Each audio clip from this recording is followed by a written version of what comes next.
Video CET ಮತ್ತೆ neat ಸ್ಟೂಡೆಂಟ್ಸ್ಗೆ ತುಂಬಾನೇ ಇಂಪಾರ್ಟೆಂಟ್ ವಿಡಿಯೋ ಆಗಿರುತ್ತೆ. ಈ ವರ್ಷ ನೀವೇನೋ ಸಿಇಟಿ ಮತ್ತೆ ನೀಟ್ ಎಕ್ಸಾಮ್ ನ ಬರೀತಾ ಇರಾ ಅಂದ್ರೆ ಈ ಒಂದು ವಿಡಿಯೋನ ಮಿಸ್ ಮಾಡ್ಕೊಳ್ಳಬೇಡಿ, ಕೊನೆವರೆಗೂ ಕೂಡ ನೋಡಿ. ಈ ಒಂದು ವಿಡಿಯೋದಲ್ಲಿ ಲೇಟೆಸ್ಟ್ ಆಗಿ ಏನೇನು ಅಪ್ಡೇಟ್ಸ್ ಗಳಿದೆ ಮತ್ತೆ ನೀವೇನು ಡೌಟ್ಸ್ ಗಳನ್ನ ಕೇಳಿರಾ ಅದ್ರ ಬಗ್ಗೆ ಆನ್ಸರ್ ನ ಮಾಡ್ತೀನಿ. ಅದಕ್ಕಿಂತ ಮುಂಚೆ ಯಾರು ಚಾನಲ್ ಸಬ್ಸ್ಕ್ರೈಬ್ ಮಾಡ್ಕೊಂಡಿರಲ್ಲ ಪ್ರತಿಯೊಬ್ರು ಕೂಡ ಸಬ್ಸ್ಕ್ರೈಬ್ ಮಾಡ್ಕೊಳ್ಳಿ, ಹಾಗೆ ಪ್ರತಿಯೊಬ್ರು ಕೂಡ ವಿಡಿಯೋಗೊಂದು ಲೈಕ್ ಕೊಡಿ. ಇವಾಗ ನೀವು ಸಬ್ಸ್ಕ್ರೈಬ್ ಮಾಡ್ಕೊಂಡ್ರೆ ನೆಕ್ಸ್ಟ್ ನೀವು ಇಂಜಿನಿಯರಿಂಗ್ ಅಥವಾ ಮೆಡಿಕಲ್ ಅಡ್ಮಿಷನ್ ಆಗೋವರೆಗೂ ಕೂಡ ಅಪ್ಡೇಟ್ಸ್ ಗಳು ಸಿಗ್ತಾ ಇರುತ್ತೆ. ಇವಾಗ ನಾವು ಡೈರೆಕ್ಟ್ ಆಗಿ ವಿಡಿಯೋ ಬಗ್ಗೆ ಬರೋಣ. ಇಲ್ಲಿ ನೀವು ಯಾರಾದ್ರೂ ಸಿಇಟಿ ಅಪ್ಲಿಕೇಶನ್ ಆಗ್ತಾ ಇರಾ ಅಂದ್ರೆ ಕೆಇ ಅಪ್ಲಿಕೇಶನ್ ಆಗ್ತಾ ಇರಾ, ನೀವೇನಾದ್ರೂ ಸಿಇಟಿ ಎಕ್ಸಾಮ್ ನ ಬರೆಯೋಕೆ ನೀವು ಸೆಲೆಕ್ಟ್ ಎಸ್ ಅಂತ ಮಾಡ್ಕೊಂಡಿದ್ರೆ ನೀವು ಇಷ್ಟು ಕೋರ್ಸ್ಗಳಿಗೂ ಕೂಡ ಅಡ್ಮಿಷನ್ ಆಗ್ಬೋದಾಗಿರುತ್ತೆ. ಅಂದ್ರೆ ಇಂಜಿನಿಯರಿಂಗ್, ಫಾರ್ಮ್ ಸೈನ್ಸ್ ಅಲ್ಲಿ ಏನ್ ಬರುತ್ತಲ್ಲ, BSc ಅಗ್ರಿಕಲ್ಚರ್, ಸೆರಿಕಲ್ಚರ್ ಎಲ್ಲದಕ್ಕೂ ಕೂಡ ಅಡ್ಮಿಷನ್ ಆಗ್ಬೋದು. PCMB ಬರ್ದಿದ್ರೆ ಫಾರ್ಮ್ ಅಡ್ಡಿ ಬಿ ಫಾರ್ಮ್ ಆಗಿ ಎಲ್ಲದಕ್ಕೂ ಕೂಡ, ಸರಿನಾ? ಮತ್ತೆ ನೀವೇನಾದ್ರೂ ನೀಟ್ ಎಕ್ಸಾಮ್ ನ ಬರೀತಾ ಇರಾ ಅಂದ್ರೆ ನೀವು MBBS ಮಾಡ್ಬೋದು, BDS ಮಾಡ್ಬೋದು, ಆಯುಷ್ ಮಾಡ್ಬೋದಾಗಿರುತ್ತೆ, ಸರಿನಾ? ನೀವು ಸಿಇಟಿ ಬರೆದ್ಬಿಟ್ಟು MBBS, BDS, ಆಯುಷ್ಗೆ ಅಡ್ಮಿಷನ್ ಆಗಲ್ಲ.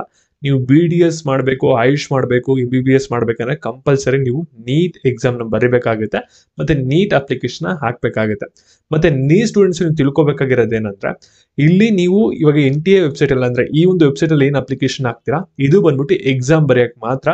ಇದನ್ನ ಎಕ್ಸಾಮ್ ಬರ್ದಾದ್ಮೇಲೆ ಈ ಒಂದು ವೆಬ್ಸೈಟ್ ಅಲ್ಲಿ ನಿಮ್ಗೆ ಯಾವುದೇ ತರದ ಕೆಲಸ ಇರಲ್ಲ, ಏನು ಕೂಡ ಅಷ್ಟೊಂದೇನು ಯೂಸ್ ಬರಲ್ಲ ನಿಮ್ಗೆ. ನೆಕ್ಸ್ಟ್ ನೀವು ಎಕ್ಸಾಮ್ ಎಲ್ಲ ಆದ್ಮೇಲೆ ನೀವು ಕೌನ್ಸಿಲಿಂಗ್ ಅಟೆಂಡ್ ಮಾಡಕ್ಕೆ ಇಲ್ಲಿ ಕೀ ಅವ್ರು ಏನ್ ಅಪ್ಲಿಕೇಶನ್ ಬಿಟ್ಟಿದ್ರೆ ಇವಾಗ ಸಿಇಟಿ ಕಾಮನ್ ಅಪ್ಲಿಕೇಶನ್ ಅಂದ್ಬಿಟ್ಟು ಅದಕ್ಕೆ ನೀವು ಅಪ್ಲೈ ಮಾಡ್ಬೇಕಾಗುತ್ತೆ. ಇವಾಗ ಕೀ ಅವ್ರು ಬಿಟ್ಟಿರುವಂತ ಅಪ್ಲಿಕೇಶನ್ ಏನಾಗಿದೆ ಅಂದ್ರೆ ಸಿಇಟಿ ಎಕ್ಸಾಮ್ ಬರೆಯಕ್ಕೂ ಕೂಡ ಅಪ್ಲಿಕೇಶನ್ ಆಗಿರುತ್ತೆ. ಮತ್ತೆ ಸಿಇಟಿ ಇಂಜಿನಿಯರಿಂಗ್, ಫಾರ್ಮಸಿ ಮತ್ತೆ BSc agriculture, LES, BDS, AYUSH ಈ ಒಂದು ಕೋರ್ಸಸ್ ಕೌನ್ಸಿಲಿಂಗ್ ಅಟೆಂಡ್ ಮಾಡಕ್ಕೂ ಕೂಡ ಇವಾಗ ಅಪ್ಲಿಕೇಶನ್ ಓಪನ್ ಆಗಿದೆ.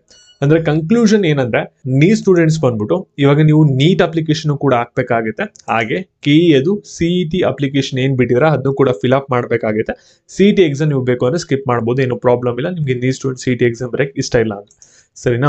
ಮತ್ತೆ ಇವಾಗ ನೀವೇನೇನು ಡೌಟ್ಸ್ ಗಳನ್ನ ಕೇಳಿರಾ ಅದ್ರ ಬಗ್ಗೆ ಆನ್ಸರ್ ನ ಮಾಡೋದಾದ್ರೆ ಇಲ್ಲಿ ಸಾಕಷ್ಟು ಜನ ಸಿಇಟಿ ಸ್ಟೂಡೆಂಟ್ಸ್ ಕೇಳಿರುವಂತಹ ಡೌಟ್ಸ್ ಏನಂದ್ರೆ ಸಿಇಟಿ ಅಪ್ಲಿಕೇಶನ್ ಆಗಕ್ಕೆ ಲಾಸ್ಟ್ ಡೇಟ್ ಏನು ಅಂತ ಕೇಳಿದ್ರ. ಇಲ್ಲಿ ನೋಟಿಫಿಕೇಶನ್ ಇದೆ ಫೆಬ್ರವರಿ 18ನೇ ತಾರೀಕು ಲಾಸ್ಟ್ ಡೇಟ್ ಆಗಿರುತ್ತೆ. 18ನೇ ತಾರೀಕು ಒಳಗಡೆ ನೀವು ಕೆಇ ಅವರು ಏನೊಂದು ಅಪ್ಲಿಕೇಶನ್ ಬಿಟ್ಟಿದ್ರ ಅದನ್ನ ನೀವು ಫಿಲ್ ಅಪ್ ಮಾಡ್ಬೇಕಾಗುತ್ತೆ.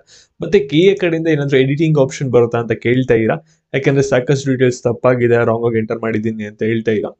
ಡೆಫಿನೆಟ್ಲಿ ಎಡಿಟಿಂಗ್ ಆಪ್ಷನ್ ಬಂದೇ ಬರುತ್ತೆ. ಅದು ಲಾಸ್ಟ್ ಡೇಟ್ ಏನಿದೆಯಲ್ಲ ಫೆಬ್ರವರಿ 18ನೇ ತಾರೀಕು ಅದು ಕಂಪ್ಲೀಟ್ ಆಗಿ ಮುಗಿಬೇಕು. ಅದು ಮುಗ್ದಾದ್ಮೇಲೆ ನಿಮ್ಗೆ ಎಡಿಟಿಂಗ್ ಆಪ್ಷನ್ ಕೂಡ ಓಪನ್ ಮಾಡ್ತಾರೆ. ಎಕ್ಸಾಮ್ ಗಿಂತ ಮುಂಚೆ ಏನು ಕೂಡ ತಲೆ ಕೆಡ್ಸ್ಕೊಳಕ್ ಹೋಗ್ಬಿಡಿ.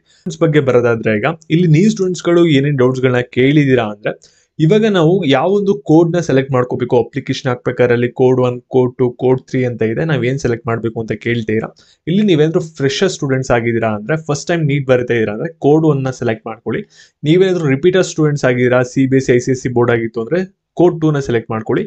ನೀವೇನಾದ್ರೂ ಸ್ಟೇಟ್ ಬೋರ್ಡ್ ಸ್ಟೂಡೆಂಟ್ಸ್ ಆಗಿದ್ದೀರಾ PUC ಅಂದ್ರೆ ನೀವು ಕೋಡ್ 3 ನ ಸೆಲೆಕ್ಟ್ ಮಾಡ್ಕೋಬೇಕಾಗುತ್ತೆ. ರಿಪೀಟರ್ ಸ್ಟೂಡೆಂಟ್ಸ್, ಫ್ರೆಶರ್ಸ್ಗೆ ಕೋಡ್ 1 ಆಗಿರುತ್ತೆ. ನಿಮ್ಗೆ ಬೇರೆ ಕೋಡ್ ಬಗ್ಗೆ ತಲೆ ಕೆಡ್ಸ್ಕೊಳ್ಬೇಡಿ. ರಿಪೀಟರ್ಸ್ ಕೋಡ್ 2, ಕೋಡ್ 3 ನೋಡ್ಕೊಂಡು ಸೆಲೆಕ್ಟ್ ಮಾಡ್ಬೇಕಾಗುತ್ತೆ.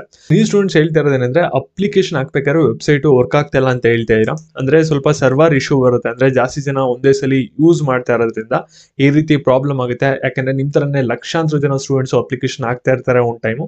ಅದಕ್ಕೋಸ್ಕರ ನೀವೇನ್ ಮಾಡಿ ಅಂದ್ರೆ ನೀವೇನಾದ್ರೂ ಮೊಬೈಲ್ ಅಲ್ಲೇ ಅಥವಾ ಮನೇಲಿ ಅಪ್ಲೈ ಮಾಡ್ತಾ ಇರಂದ್ರೆ ರಾತ್ರಿ 8 ಗಂಟೆ ಆದ್ಮೇಲೆ ಟ್ರೈ ಮಾಡಿ. ಯಾಕಂದ್ರೆ ಅವಾಗ ಸರ್ವರ್ ಎಲ್ಲ ತುಂಬಾನೇ ಫ್ರೀ ಇರುತ್ತೆ, ಅವಾಗ ನೀವು ಅಪ್ಲೈ ಮಾಡ್ಬೋದಾಗಿರುತ್ತೆ. ಈ ಸರ್ವರ್ ಇಶ್ಯೂ ಎಲ್ಲ ಬೇಗ ಫಿಕ್ಸ್ ಮಾಡ್ತಾರೆ. KA ತರ ಎಲ್ಲ NTA ಫಾಸ್ಟ್ ಆಗಿ ಎಲ್ಲ ಸರ್ವಿಸ್ ಕೂಡ ಕೊಡುತ್ತೆ. ಅದರಿಂದ ನೀವೇನು ಕೂಡ ತಲೆ ಕೆಡ್ಸ್ಕೊಳ್ಳೋ ಅಗತ್ಯ ಇಲ್ಲ.